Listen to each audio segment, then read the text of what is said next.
Beton. Beton.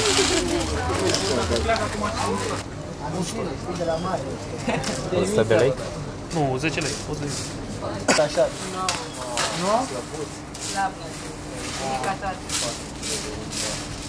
Gata, data viitoare, promisă.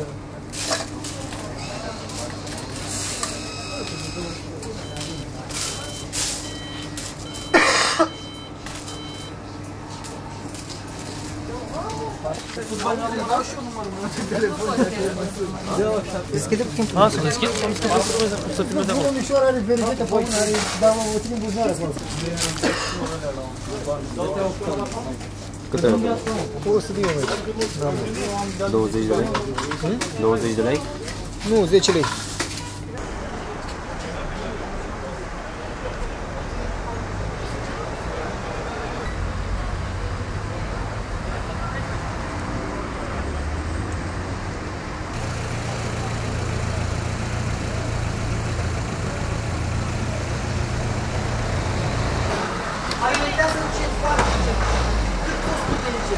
Ei, și 50 de bani. 3 lei, mă!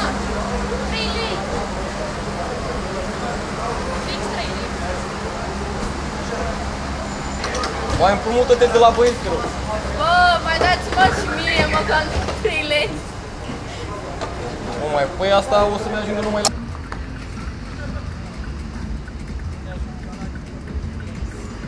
Zona. Cât ai acolo? Aici? 50 de bani.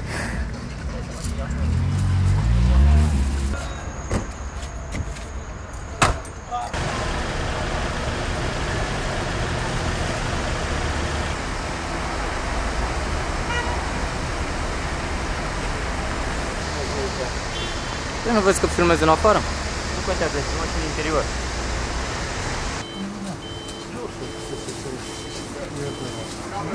Mai băi să filmezi aici. Nu?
Ai văzut?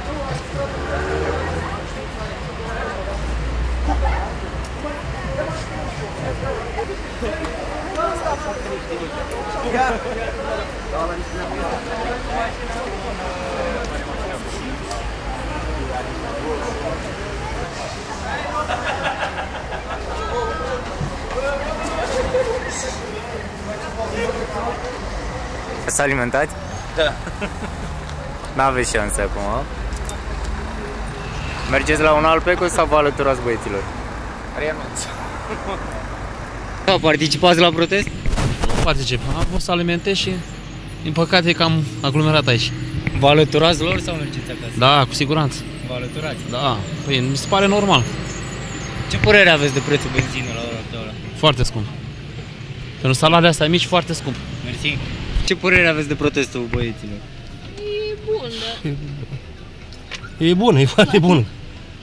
O să vă alăturați lor sau alimentați din altă parte? Ar trebui ca să alimentez, că trebuie să plec în altă parte. N-am ce face. Pe viitor o să vă alăturați sau Normal, vă veți alătura? da. Ce părere aveți de prețul benzinei la ora actuală? Foarte... Combustibililor? E foarte mare. Față de Europa, față de... E foarte mare. Noi chiar când am tras aici am zis că din cauza protestului Se întâmplă asta. Cât timp ai de gând să stai aici? Foarte mult mai am de gând. Stau să alimentez la mașină De cât vrei să alimentezi? de 10 roni. În bagnote de un bagnot. Monede de un ban. De unde ai făcut rost de monede? De la bancă. Ai schimbat la bancă? Da. Mai participi pe viitor la astfel de proteste? O să văd, dacă am timp, o să particip. Crezi că se va schimba ceva dacă protestați? Păi nu prea cred, dar cine știe? Poate să schimbe ceva. Toată țara face același protest. Vă alăturați lor sau a fost ceva spontan? Păi e prima dată care vin acum. N-am mai fost. Și sper să rezolve ceva. Că motorina, benzina s-au scumpit excesiv și Mersi, cum te numești? George. De când ați blocat pompele aici? La 16:30. Și cât aveți de gând să mai stați? Până alimentează toți colegi, că suntem vreo 30 și ceva de persoane. Și de la ora 4:30 ați blocat toate pompele? Da. Cu ce monezi plătiți? Cu ce bani? De cum am făcut rost? De un ban, 5 bani, sunt cam vreo 4 milioane și ceva. 4 milioane numai de un leu? De un ban. Nu de un leu, de un ban. De un ban. Și de unde ați procurat atâția bani? De la bancă, de unde? Ați fost ați schimbat la bancă? Dar bineînțeles. A fost ceva organizat sau pur și simplu v-ați luat după cei din țară? Nu, e ceva sau? premeditat, nu organizat. E premeditat. Am strâns mai multe persoane și ne-am hotărât să venim încoace, să protestăm, că asta este. Trebuie făcut ceva în țara asta, o să protestăm cumva. Ce doleanțe aveți de la guvernul actual? Prima doleanță e să ieftinească benzina. Cred că cui i-ar convine să meargă cu mașina cu benzina mai ieftină. Sau combustibil, că nu numai benzina. Dumneavoastră cu cât ați alimentat? 5 litri. 5 litri? Da. Și ați plătit tot cu un ban? Da. Tot cu un ban. Cum vă numiți? Ghiog Dor. Mulțumesc!